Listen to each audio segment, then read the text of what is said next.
Hello friends, in today's video let's solve Geeks for Geeks problem of the day, which is satisfy the equation. So we are given an array of n integers and we need to find the index of values that satisfies a plus b equal to c plus d. So in short, we need to find four indexes such that the value at index ij is equal to value at index k plus l. Okay, so that is the case, and if there are multiple pairs satisfying the same, we need to return the smallest order of abcd. Okay, and if there are no pairs, we need to return -1 -1 -1 -1. Okay, so let's take the first example, 3 4 7 1 2 9 8. So this is the first example, 3 4 7 1 2 9 and 8. Okay, so this is the case, and we need to find four pairs, four indexes,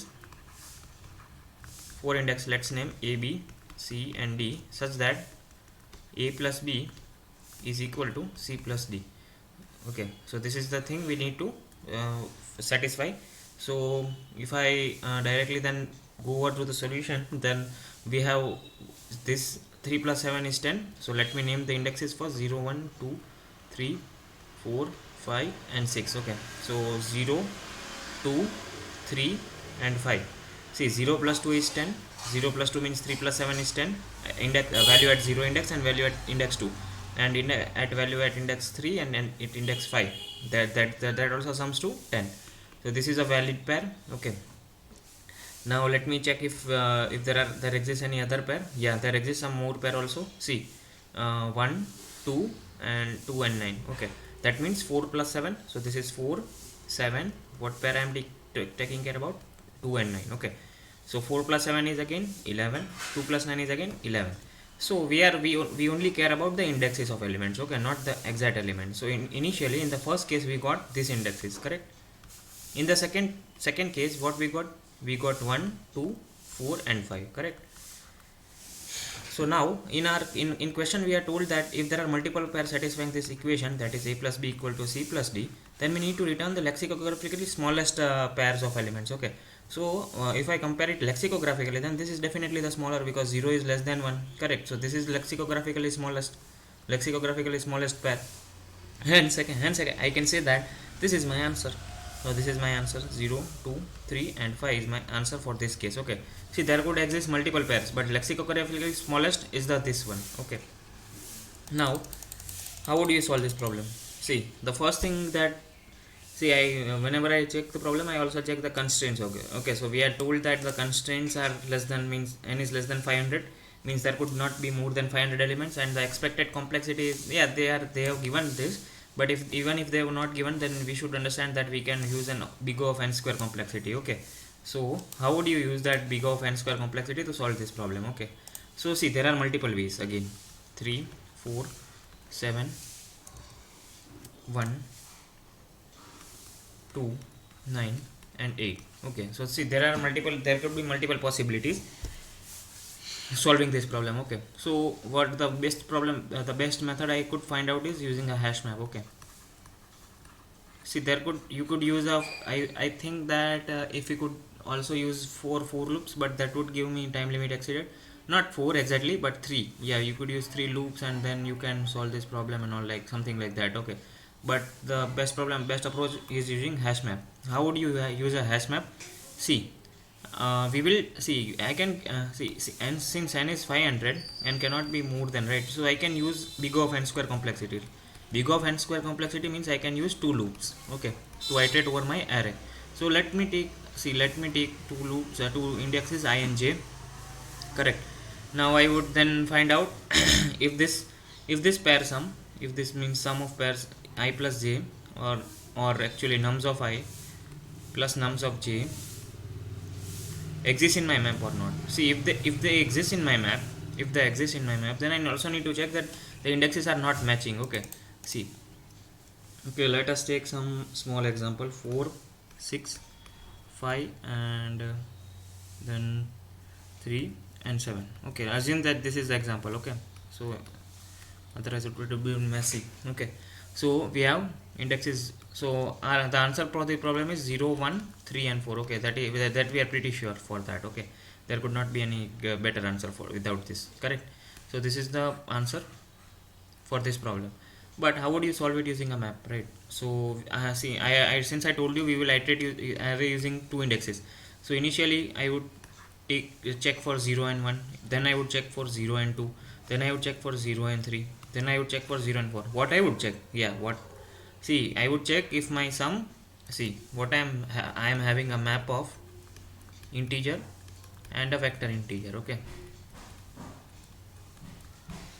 I am having a map of integer and vector integer, assume like this. Okay, so whenever I find a sum, see initially my 0 and 1, so 0 and 1 the sum is 10, so I would first calculate the sum is 10, then I would check in my map. So initially my map is empty, right, there exists nothing. So then I would, what I would do, in my 10's value I would push back two indexes 0 and 1. Okay, so I have found out that there exists two elements such that their sum is 10, correct.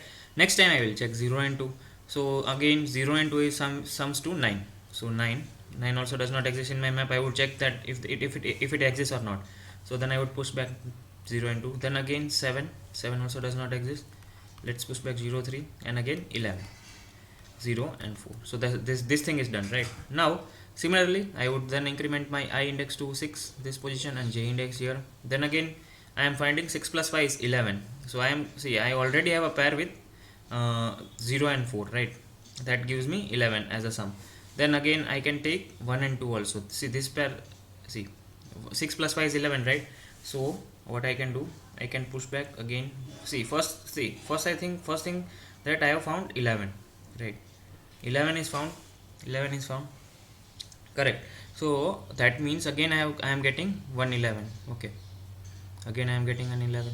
So in my answer vector I will have to push 0, 4 and 1, 2. So this is my answer. Okay, temporary answer. Assume that this is my temporary answer. Okay, since we have already found 11, right? So we would not again push back in my map. Now next time we will have 9. See, 9 is also there. So my temporary answer, T answer, what would be, see 9 already exists. So 0, 2, and what are the next indexes? 6 plus 3 is 9. So 1, 3. 1, 3.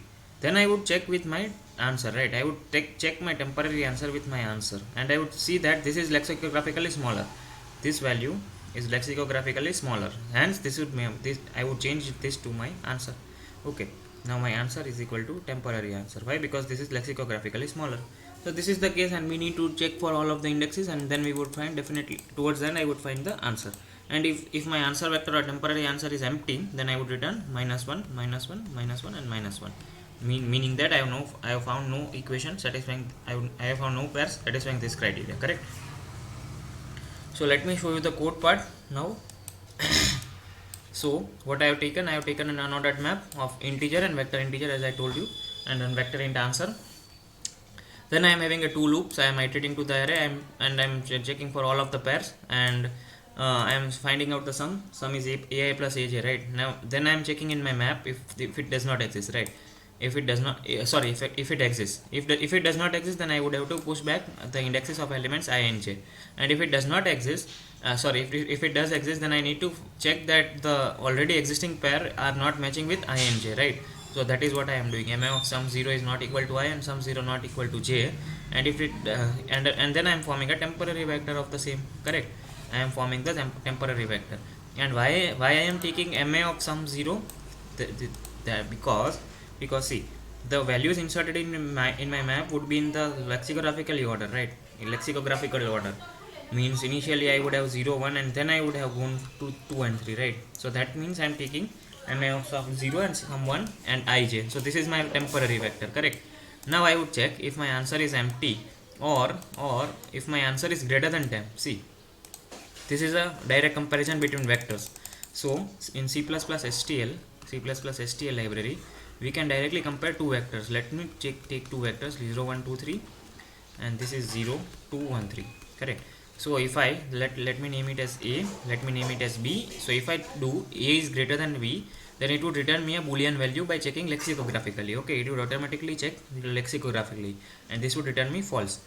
Why? Because B definitely first this position will be matching, then this position I can see that B is greater than A, right? So that means B is greater than A lexicographically. Hence I am checking that if my answer is greater than 10, then that my already existing answer is greater than 10, then I need to change my answer, right? This is because temporary is lexicographically smaller than my answer.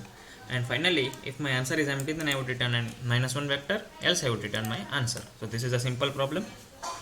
And yeah, the time complexity would be the n square log n square, exactly the same. Because we are using an unordered map, we can consider it to be big O of 1, but yeah, in worst case it can go for big O of n. Okay, so that is the case. And space complexity also on n square, because we are using a map of int and vector int. Okay, and so yeah, this is the case, and let me try to submit it.